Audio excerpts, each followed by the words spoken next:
Praise the Lord. The best wishes to you and your family members in the name of God. దేవుని నామమునకు మహిమ కలుగును గాక.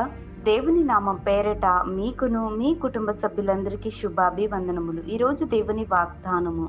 Today God's promise. యెహోవా నీ కృప నిరంతరముండును.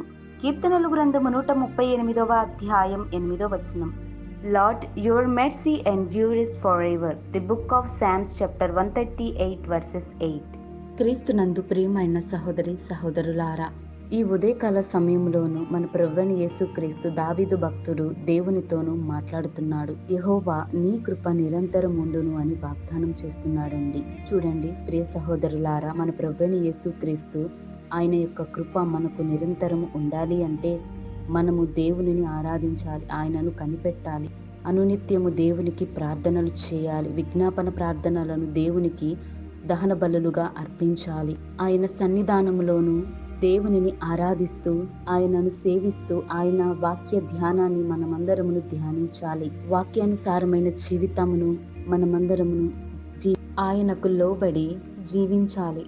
కావున ఎందరైతే ఈ దినమున దేవుని యొక్క కృప మనకు కావాలి అంటే మనం దేవునిని వెంబడించాలి. మనము ఎలాంటి పరిస్థితుల్లో ఉన్ననూ ఏదైనా సమస్య సంభవించినప్పుడు కానీ మనమందరమును ఓపిక కలిగి సహనముతోను దేవునికి ప్రార్థనలు చేయాలి.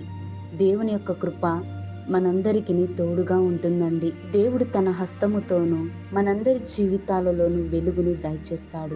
కాబట్టి నీవు నేను మనమందరమును ఆయనను సేవిస్తూ దావీదు వలె దేవునితో మాట్లాడేవారు గాను దేవునికి ప్రార్థించేవారుము గాను నీవు నేను మనమందరమును ఉందుముగాక. ప్రార్థన. ప్రేమామయుడ దయామయుడ నీకు వందనములు స్తోత్రములు దేవా.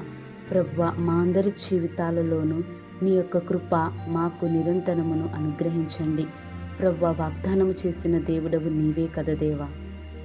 ప్రభువా, ఎన్ని సమస్యలు చుట్టుముట్టినా, శత్రువులు మమ్ములను వెంబడించిన, సాతాను శోధనలు మమ్ములను చుట్టుముట్టిన నీ యొక్క కృపాహస్తముతో మమ్ములను కాచి కాపాడండి. ప్రభువా, నీకు ప్రార్థిస్తున్నాము దేవా, నిన్ను నమ్ముతున్నాము దేవా, మాకు సహాయము దయచేయండి.